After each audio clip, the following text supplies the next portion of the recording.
with Bash Brothers Movies, and it's been over a month, man. This is our first movie review in the new year for the first movie of the new year. That means you got like a month worth of hand waving to make up for. Yeah, definitely to catch up with. Yeah, man. I'm all about that life. Although, I'm sure if I saw Mr. Glass out on the street and he saw me doing stuff like that, you know, he'd break my arms, probably, you know, or something like that, you know, like... No, he wouldn't. Well, of course. He'd probably break his arms. Yeah, probably. But, listen, man... First name Mr. Last name Glass. Yeah. I thought he was just gonna say, call me Glass, or something like that. Or yeah, call but me this Mr. is Glass. Samuel L. Jackson, man. It's gotta be something more epic. Definitely, man. Oh, man. Listen, this is definitely one of those movies that I've been waiting for a while, and especially once Split was announced, and then when the Split was released, you know, and we did the review of Split. I'm sure we talked about Unbreakable in that review, but it's been a while, so just quick recap.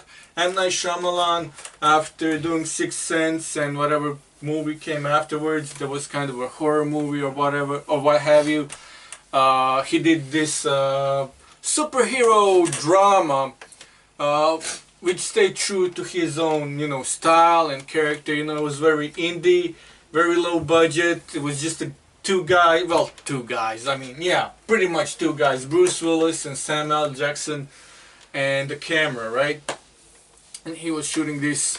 It was mostly just dialogue. There was some action. There was some action scenes. There was some walking around, you know, and stuff like that. But it's like, you know, it was like nobody thought much about the movie until years later when comic book movies became, you know, a staple of...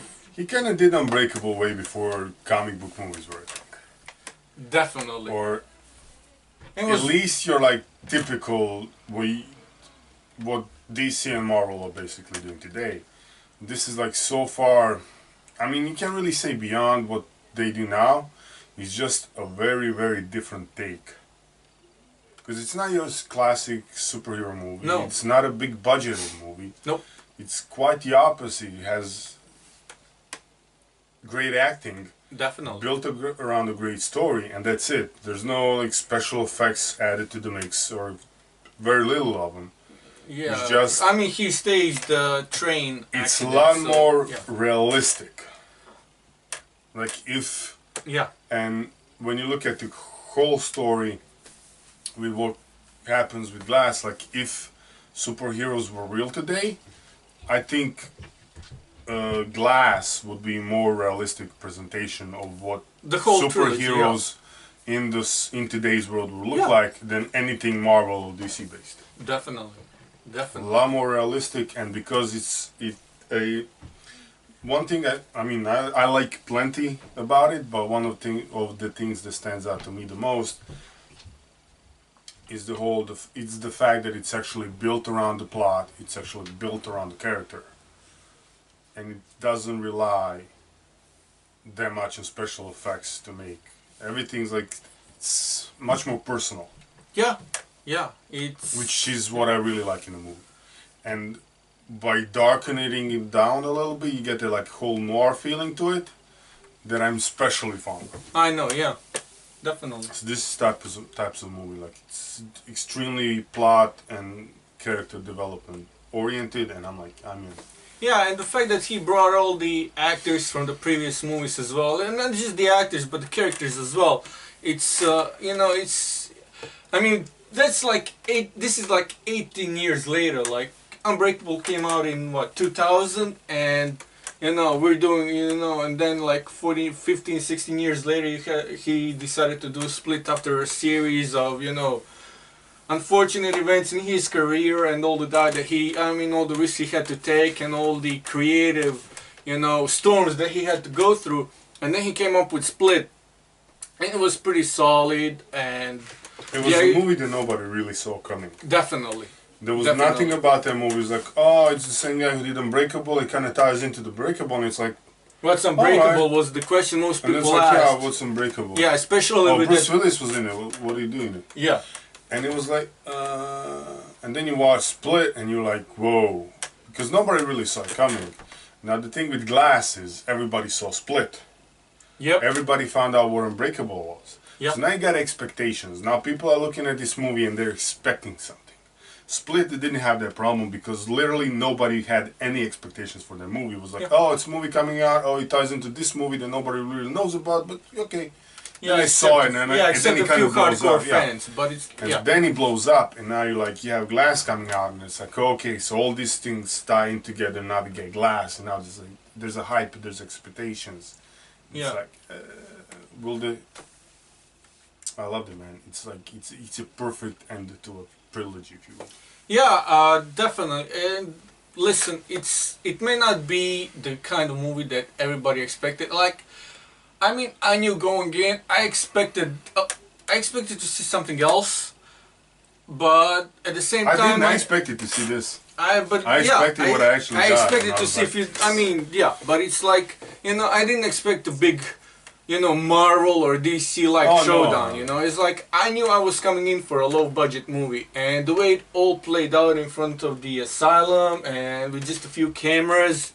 It was, and the whole story, the twist and the twist and the twist, is like one thing led to another, and, and Beast is here because, Kevin Wendell Crumb, or what's his name, he was here because his father was there, at the same time that guy was here and there, and this happened, and, dude.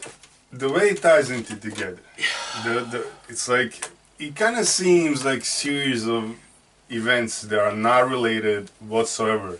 Especially with the doctor that comes in and takes them all into the, insane asylum, and she she wants to convince them that they basically have, grand illusions, about them being comic book. And then the whole mastermind thing at the end, where she kind of figures out she's getting played. It's like, this movie, it's a perfect movie, in a sense. Like, if you like me, for you, this is the perfect movie. The plot, the story, the twists, the characters, the acting. Although I wouldn't recommend seeing it without seeing Unbreakable and Glass. Split. I'd agree. I'd go watch those first, just to get the feel for the characters, because everything makes sense once you saw the first. Yeah, because James McAvoy's character won't make a lick of sense if you haven't seen Split. Especially Bruce because here we saw a lot more personalities than we did in Split. With Bruce Willis's character, you don't necessarily have to see Unbreakable, but to understand the whole relationship between him and Mr. Glass, you would have to watch the Unbreakable. So it's like, you kind of have to watch all three of them together. Otherwise, it just, And, it's always, with Bruce Willis, you kind of never know what Bruce Willis you're going to get. Because she's either going to...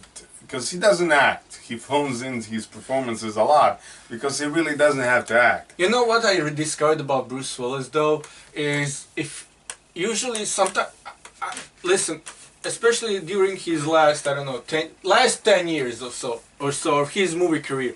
If you see any of the behind the scenes images where he's smiling and where he looked, or if you're watching a movie and it seems like he's having fun, it doesn't matter that he's just phoning it in. If he's having fun on the set, he's having fun with the movie, like, it doesn't matter that he's phoning it in. Like, oh yeah. But the last two movies Bruce Willis appears in is Glass, and before that was what was it? The remake of the... Oh, the... No, not Death Proof. It was the... what's his... Death Wish. Death Wish. Yeah. Death Proof is the Tarantino movie. So last two performances Bruce Willis puts in The Glass and Death Wish, and he actually acts in both of them, which is really, really fun to see, because when that guy is having fun and he's acting, that's like peak Bruce. Yeah, definitely, man. It just adds stuff to this movie. Like, go see it. If you haven't saw it, go see it. Go see Unbreakable. Go see Split, just to get the feel for the characters, to get the feel for the story. Not just that, I mean, James McAvoy's performance of all that one character that has like 18 different personalities. 24. Well, 24, yeah. And I'm not gonna count. I didn't count them as the credit rolls, but there was a few of in Split he is like 8. Yeah. Here was more. Here he does. I'm not sure if he does all 24. No. But It he was does like 15, 10 or 10 no, to he 15. does more than 15. More than 10. You sure? Probably around 15. I had to look at the credits, but we get a lot more personnel. It's like to act like men, women, children of different age, personnel, all in the same character. Like that guy is brilliant. And you see, when you see him literally transformed, like in the same. And he does it just like, spectacular, and then he just changes, and it's like because you have to act it out. You can't just. And he has to change his voice too, which And I think is not easy. Definitely not easy, man. Oh yeah, and how he like, and the whole.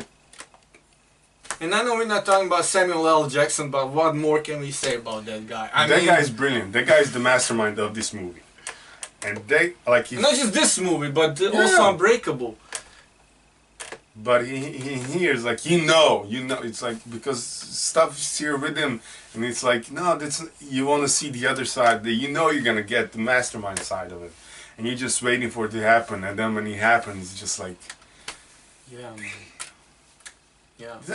This is my type of movie, man. This is the movie. Like I can rewatch this right now. Yeah, let's do it. What's your rating? I had 26. Okay, that's 7. Okay, that's a little bit higher than I'm gonna give it. I'm gonna go with a solid 23. 23 out of 30. I think that's pretty solid. I mean, listen, because I mean, I would have loved to have seen a little bit more of the fighting, but you know, between Beast and the Overseer. But it's like, and we still don't know what the name of this trilogy is too. So it's like it's just M Night Shyamalan's superhero movie trilogy, you know. But it's man. Listen, it's an origin story. Yeah, it's an origin story. Definitely. If you're not into comic, because there's people out there who are not into comic book characters, they're not into superhero stuff. And listen, if you're not into the whole Marvel, DC stuff, you can still watch this. You can still watch this, and I think you will get a pretty good kick out of it because it's more about the characters and the performances than there is. I mean, there's action. But it's a really, really, really smart movie, and I think anybody would enjoy this kind of a movie. So, yeah. Couldn't agree more. That's it from us for this week. Check out Glass if you haven't. Let us know what you think. And until next time, Pesh Bros out.